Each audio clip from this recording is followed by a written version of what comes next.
തൊമ്മൻ മറിയാമ്മ ദമ്പതികളുടെ മകനായിട്ടായിരുന്നു ജനനം.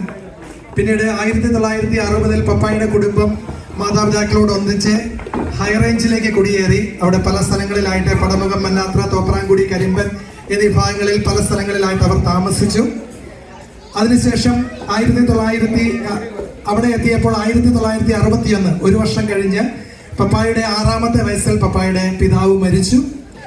പപ്പായ്ക്ക് ഒരു ജ്യേഷ്ഠനും 3 സഹോദരിമാരുമാണ് ഉണ്ടായിരുന്നത്. അതിലൊരു സഹോദരി ചെറുപ്പത്തിൽ തന്നെ മരിച്ചു. പിതാവിന്റെ മരണശേഷം ജ്യേഷ്ഠനായ ഞങ്ങളുടെ സ്നേഹപ്പെട്ട അച്ചാച്ചൻ ഫിലിപ്പ് തോട്ടത്തിന്റെ ശിക്ഷണത്തിലാണ് പപ്പ വളർന്നത്. പാറത്തോട് സെന്റ് ജോർജ് സ്കൂളിലായിരുന്നു വിദ്യാഭ്യാസം. 1974 കോട്ടയം വേദഗിരി സ്പിന്നിംഗ് മില്ലില് 18ാമത്തെ വയസ്സിൽ പപ്പ ജോലിയിൽ പ്രവേശിച്ചു. 1978 പൂതാളി ഇടവക പരിമണത്തേട്ട് ജോസഫ് പെണ്ണമ്മ ദമ്പതികളുടെ മകളായ ഞങ്ങളുടെ സുന്ദരിക്കുട്ടിയായ ഗ്രേസിയുമായി വിവാഹം. 1979 ഇപ്പോൾ ഞങ്ങൾ താമസിച്ചുകൊണ്ടിരിക്കുന്ന കുറുമള്ളൂരിലെ വീട്ടിലേക്ക് താമസം ആരംഭിച്ചു. കുറുമള്ളൂരിലേക്ക് വന്നു. പിന്നീട് ഞങ്ങൾ 3 മക്കളുണ്ടായി. ഞാൻ നിങ്ങൾക്കറിയാവുന്ന ഗ്രേസൻ, ടെനിസൺ, ഫെമിയ. പിന്നീടുള്ള ജീവിത കാലഘട്ടത്തിൽ ഒരു ഇടതുപക്ഷ സഹയാത്രികനായിരുന്ന പപ്പ 7 വർഷക്കാലം പഞ്ചായത്ത് മെമ്പറായും നിരവധി തവണ ബാങ്ക് ബോർഡ് മെമ്പറൊക്കെ ആയി തൻ്റെ സാമൂഹിക ജീവിതം, രാഷ്ട്രീയ ജീവിതം പ്രവർത്തിച്ചു. 1992 പപ്പായ്ക്ക് ജോലി സ്ഥലത്തെ പ്രൊമോഷൻ ലഭിച്ച ഓഫീസ് സ്റ്റാഫായി. 2013 പപ്പ റിട്ടയറായി. ഇപ്പോൾ നാട്ടിൽ മതപരവും സാമൂഹികപരവുമായ വിവിധ പ്രവർത്തനങ്ങളിൽ ഏർപ്പെട്ട് റിട്ടയർമെന്റ് ലൈഫ് പപ്പ വളരെ സന്തോഷത്തോടെ ആസ്വദിക്കുന്നു. ഈ കഴിഞ്ഞ കാലഘട്ടങ്ങളിൽ മക്കൾ വിവാഹിതരായി. 3 മരുമക്കൾ, ടൈബി, ഗീതു ആൻഡ് ജിമീഷ്. ഇപ്പോൾ 10 കൊച്ചുമക്കളെയും ദൈവം പപ്പായ്ക്കും മമ്മിക്കും ദാനമായി നൽകി. അങ്ങനെ വളരെ സന്തോഷകരമായി ഞങ്ങളുടെ എല്ലാവരുടെയും കുടുംബം, തോട്ടത്തിലെ കുടുംബം വളരെ സന്തോഷകരമായി ദൈവകൃപയാൽ മുന്നോട്ട് പോകുന്നു. ഞങ്ങളെല്ലാവരും, മക്കളെല്ലാവരും UK ആയതുകൊണ്ട് തന്നെ ഇതിനോടകം തന്നെ 5 തവണ പപ്പായ്ക്ക് UK വരാനും UK സന്ദർശിക്കുവാനും ഞങ്ങളോടൊപ്പം വരുമ്പോഴൊക്കെ 3-4 മാസങ്ങളൊക്കെ ഞങ്ങളോടൊപ്പം സ്പെൻഡ് ചെയ്യാനൊക്കെ സാധിച്ചു. എന്താണെങ്കിലും ദൈവകൃപയാൽ ഇത്തവണ അവർ വന്നപ്പോൾ അവർക്ക് 2-3 വിദേശ രാജ്യങ്ങൾ, സ്വിറ്റ്സർലൻഡ്, ഇറ്റലി, ഫ്രാൻസ് തുടങ്ങിയിട്ടുള്ള രാജ്യങ്ങളൊക്കെ സന്ദർശിക്കുവാൻ ദൈവം അവർക്ക് അവസരം ഒരുക്കി. ലൂർദിലൊക്കെ പോയി മാതാവിനെയൊക്കെ കാണുവാനുമായിട്ടുള്ള അവസരം ഒരുങ്ങി. അങ്ങനെ വളരെ സന്തോഷകരമായിട്ടുള്ള ഒരു അനുഗ്രഹപ്രദമായ ജീവിതമാണ് പപ്പായുടേത്. ഇത്രയും പപ്പായുമായിട്ട് ബന്ധപ്പെട്ട കാര്യം. ഇനി ഞാൻ ഇവിടേക്ക് ഒരു മൂത്ത പുത്രൻ എന്ന നിലയിൽ, കടിഞ്ഞൂൽ പുത്രൻ എന്ന നിലയിൽ പപ്പായുടെ ജീവിതവുമായിട്ട് ഒത്തിരി, ഞാൻ 28 വർഷക്കാലം കുറുമുള്ളൂരായിരുന്നു. കല്യാണം കഴിക്കുന്നത് വരെ ഞാൻ പുറത്തൊന്നും പോയില്ല. വീട്ടിൽ പപ്പായുടെ മമ്മിയുടെ കൂടെയായിരുന്നു. അതുകൊണ്ട് തന്നെ ഏറ്റവും കൂടുതൽ കാലം പപ്പായുടെ മമ്മിയുടെ കൂടെ ആയിരിക്കുവാൻ എനിക്ക് ദൈവം അവസരം തന്നിട്ടുണ്ട്. എനിക്ക് ഏറ്റവും പ്രധാനപ്പെട്ടതായിട്ടുള്ള കാര്യം, നമ്മളെല്ലാവരോടും ചോദിക്കാറുണ്ട്, നിങ്ങളുടെ ജീവിതത്തിലെ ആരാണ് നിങ്ങൾക്ക് ഹീറോ എന്നൊക്കെ. അപ്പോൾ എല്ലാവരും പറയും പപ്പായാണ്, മമ്മിയാണെന്നൊക്കെ. പക്ഷേ എന്നും എവിടെയും ഞാൻ എന്നും പറയുന്ന ഒരു കാര്യം, എനിക്ക് എൻ്റെ പപ്പായാണ് എനിക്ക് ഏറ്റവും ഒരു ഹീറോ എന്ന് പറഞ്ഞു കഴിഞ്ഞാൽ. കാരണം ചെറുപ്പത്തിൽ, അതിന് കാരണമായിട്ട് ഞാൻ കാണുന്ന, ചെറുപ്പത്തിൽ മമ്മി എന്നോട് പറയുന്ന ഒരു കാര്യമുണ്ട്, നീ പപ്പായെ പോലെ ആയാൽ മതി, പപ്പ എങ്ങനെ ആയിരിക്കുന്നോ അങ്ങനെ നീ ആയാൽ മതി വലുതാകുമ്പോൾ. അതായത് ഒരു ഭർത്താവ് എന്ന നിലയിലും ഒരു അപ്പൻ എന്ന നിലയിലും പപ്പ എങ്ങനെ ആയിരിക്കുന്നോ നീ അങ്ങനെ ആയിരുന്നാൽ മതി എന്ന് പറയാറുണ്ട്. അപ്പോൾ അതുകൊണ്ട് തന്നെ മമ്മി എനിക്ക് പപ്പായെ വരെയാണ് ഒരു ഹീറോയായിട്ട് കാണിച്ചു തന്നത്. അതുകൊണ്ട് തന്നെ പിന്നീടുള്ള എല്ലാ കാലഘട്ടങ്ങളിലും പപ്പ എനിക്ക് ആ ഒരു തരത്തിലുള്ള ഒരു സ്നേഹമാണ്. അത് പിന്തുടരാനായിട്ട് ഞാൻ എല്ലാ കാലങ്ങളും ശ്രദ്ധിച്ചിട്ടുണ്ട്. പിന്നെ പപ്പ അങ്ങനെ ഒത്തിരി കാര്യങ്ങളൊന്നും എന്നോടൊന്നും പേഴ്സണലായിട്ട് ഞങ്ങളോട് ഇന്ന ചെയ്യണം അങ്ങനെയൊന്നും പറയല്ലായിരുന്നു. ഇവിടെ ഒരു നല്ല ഫ്രണ്ടിനെ പോലെ ആയിരുന്നു. ജീവിതത്തിൽ 2 കാര്യങ്ങളെ പപ്പ ചെറുപ്പത്തിൽ എന്നോട് പറഞ്ഞിട്ടുള്ളായിരുന്നു. അതിൽ ഒരു കാര്യം എന്താണെന്ന് വെച്ച് കഴിഞ്ഞാൽ, കള്ളത്തരം പറയരുത്, കഴിയാവുന്നതും നമുക്കറിയാം. എന്നാലും ഇടക്കിടയ്ക്ക് ഞാൻ കള്ളത്തരം പറയുന്നുണ്ട്. എന്നാലും എനിക്ക് അടി കിട്ടിയിട്ടുള്ളതും കള്ളത്തരത്തിന് കാണിച്ചതിനാണ് ചെറുപ്പത്തിൽ. ഒന്ന് അതായിരുന്നു.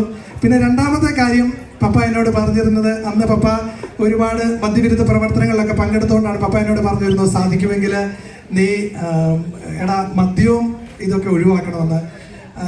എനിക്ക് വളരെ ചാരിതാർത്ഥ്യത്തോടെ സന്തോഷത്തോടെ പറയാം, പപ്പ അന്ന് എനിക്ക് പപ്പ എന്ന് കാണിച്ചു തന്നെ ആ ഒരു മാതൃക ഇന്നും എൻ്റെ ജീവിതത്തിൽ എനിക്കും എൻ്റെ അനിയനും ഞങ്ങൾക്കെല്ലാവർക്കും, ജിമീഷും ഞങ്ങൾക്കെല്ലാവർക്കും അത് പിന്തുടരാനായിട്ട് സാധിച്ചുള്ള എനിക്ക് ഒത്തിരി അഭിമാനമുണ്ട്. ഞാനത് എനിക്ക് പപ്പായാണ് അതിന് പ്രധാനമായിട്ടുള്ള എനിക്ക് എഴുതി തന്നത്. എന്നും ഞാനത് എൻ്റെ ജീവിതകാലമെല്ലാം ഓർക്കും. ഒരിക്കൽ കൂടി എൻ്റെ പപ്പായ്ക്ക് എല്ലാവിധത്തിലുള്ള സപ്തതി ആഘോഷങ്ങളുടെ എല്ലാവിധ ആശംസകളും ബർത്ത്ഡേ ആശംസകളും അറിയിക്കുന്നതോടൊപ്പം പപ്പായുടെ ഇനിയുള്ള എല്ലാ കാര്യങ്ങളിലും ദൈവകൃപ ഒത്തിരി ഉണ്ടാകട്ടെ എന്ന് ആഗ്രഹിക്കുന്നു. I love you papa. Thank you. ഞങ്ങളുടെയൊക്കെ ചെറുപ്പത്തിൽ എനിക്കറിയത്തില്ല, പലവരുടെയും ചെറുപ്പത്തിൽ കൂട്ടുകാർ പപ്പാനെ പേടിയാ അപ്പനെ പേടിയാന്നൊക്കെ പറയും. എനിക്കും പേടിയായിരുന്നു, പക്ഷേ അത് എന്നാ പേടിയെന്ന് എനിക്ക് ഇതുവരെയായിട്ട് അറിയത്തില്ല. അങ്ങനെ ഒരു പേടിയൊന്നും ഇല്ലായിരുന്നു കേട്ടോ. പിന്നെ പപ്പായനെ മാതൃകയാക്കിയ ചേട്ടായിനെയും കൂടെ പേടിക്കേണ്ടത് കൊണ്ട് നമ്മുടെ കുഴപ്പമൊന്നും ശരിക്കും നടന്നില്ല. ഒരു സ്കൂളിൽ പോയ ഒരു മാങ്ങ അറിയാൻ പോലും ഈ സൽപ്പേരുള്ളവരുടെ പരിപാടി കാരണം നമുക്ക് നടന്നിട്ടില്ല. അതുകൊണ്ട് പപ്പ തീർച്ചയായും ഒരു ഡബിൾ ഡാഡി കൂൾ എന്നൊക്കെ പറയുന്ന പോലെ ഭയങ്കര കൂളായിരുന്നു. നമുക്കങ്ങനെ ഒരു വഴക്ക് പറയുമോ, ഞങ്ങളെ അങ്ങനെ ഒരു പപ്പാനെ പേടിച്ച് ജീവിക്കേണ്ട ഒരു അവസ്ഥ ഒരിക്കലും വന്നില്ല. പപ്പ അങ്ങനെ പേടിപ്പിച്ചിട്ടില്ല. ഒരു പ്രാവശ്യം എങ്ങാണ്ടൊന്നും തല്ലിയിട്ടുണ്ട്. അത് ഇതുപോലെ ഒരു കള്ളത്തരം കാണിച്ചതിനാണ്. അത് കിട്ടേണ്ടത് തന്നെയായിരുന്നു. അതോടെ നന്നായെന്ന് എനിക്ക് തോന്നുന്നില്ല.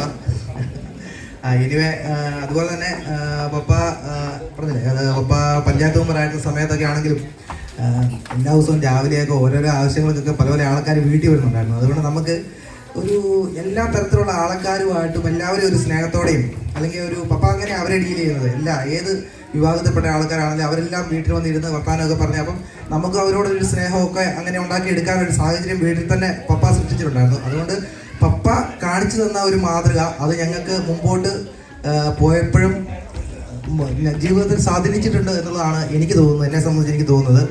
സോ നമ്മളൊക്കെ ഇപ്പോൾ പറയുന്ന ഒരു ന്യൂ ജനറേഷൻ പപ്പ പണ്ടേ തുടങ്ങിയതാണ്. സോ ആ ഒരു കാര്യത്തിൽ പപ്പായ്ക്ക് ഞാൻ വളരെ നന്ദി പറയുന്നു. പപ്പായ്ക്ക് ഹാപ്പി ബർത്ത്ഡേ ടു യു. ഇനി ഞാൻ അധികം പറയുന്നില്ല, മൈക്ക് അടുത്ത ആൾക്ക് കൈമാറുന്നു. ആഘോഷിക്കുകയാണ്. ഏജ് ജസ്റ്റ് ഒരു നമ്പറാണ് എന്ന് എല്ലാവരും പറയുന്നത് കറക്റ്റാണെന്ന് എനിക്ക് തോന്നിയത് ഇന്നാണ്. മമ്മി ഒരിക്കൽ എന്നോട് പറഞ്ഞു, നിന്റെ വിചാരത്തിൽ ഞങ്ങളൊക്കെ ഇപ്പോഴും ഭയങ്കര യങ്സ്റ്റേഴ്സാണ്. നീ സ്കൂളിൽ പോയപ്പം രാവിലെ ബ്രേക്ക്ഫാസ്റ്റും കാര്യങ്ങളും ഒക്കെ ചെയ്തു തരുന്ന ഒരു പ്രായത്തിലാണ് നീ ഞങ്ങളെ കാണുന്നത്. ഒന്ന് ചിന്തിച്ചു കഴിയുമ്പോൾ അത് ശരിയാണ്. ഇപ്പോൾ പപ്പായ്ക്ക് 70 വയസ്സായെന്ന് പറയുമ്പോഴും എൻ്റെ മനസ്സിൽ ഇപ്പോഴും പപ്പ 40കളിലും 50കളിലും നടക്കുന്ന ഒരു മനുഷ്യനാണ്. കാരണം ഞാൻ സ്കൂൾ കഴിഞ്ഞ് കോളേജിൽ പോയി, അത് കഴിഞ്ഞ് ജോലി, കല്യാണം, അങ്ങനെയൊക്കെ നമ്മൾ മാറി പോയി. അപ്പം ആ കൂടെ നിന്ന സമയത്തെ ഓർമ്മയിലാണ് നമ്മൾ ഇപ്പോഴും ജീവിക്കുന്നത്.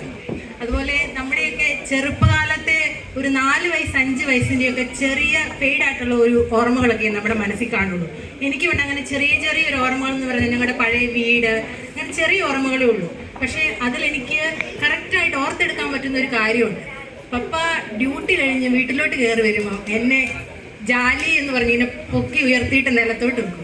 അപ്പം എനിക്കതിങ്ങനെ മനസ്സിലോട്ട് വരുന്ന, എനിക്ക് തോന്നുന്നു പപ്പായുടെ ആ ഒരു സ്നേഹത്തലോടൽ എനിക്ക് അത്രയും ഇമ്പാക്റ്റ് ആയിട്ട് എൻ്റെ മനസ്സിലുണ്ട്. അതുകൊണ്ടാണ് എൻ്റെ ആ പഴയ ഓർമ്മകളിൽ പപ്പ ഇങ്ങനെ എടുത്ത് പൊക്കുന്നൊക്കെ ഇങ്ങനെ വരുന്നത്. അതുപോലെ തന്നെ ചേട്ടായിമാർ പറഞ്ഞു, പപ്പ അത് കറക്റ്റാണ്. പപ്പ ഒരു ദേഷ്യപ്പെട്ട് ഓർത്തിരിക്കത്തക്ക രീതിയിലൊരു ശകാര വാക്കുകൾ പപ്പ പറഞ്ഞ് ഞങ്ങൾക്ക് ഓർമ്മയില്ല. പക്ഷേ ജീവിതത്തിന് ആവശ്യമായ ഒരുപാട് മൂല്യങ്ങൾ പപ്പ പറഞ്ഞു തന്നിട്ടുമുണ്ട്. അത് ഞങ്ങൾക്ക് ഇന്നും ഉപകാരപ്പെടുന്നുണ്ട്. ചേട്ടായിമാർ 2 പേരും പ്രസംഗത്തിൽ പറഞ്ഞു അവർക്ക് ഓരോ അടി വീതം കിട്ടിയിട്ടുണ്ടെന്ന്. എനിക്ക് കിട്ടിയിട്ടില്ല.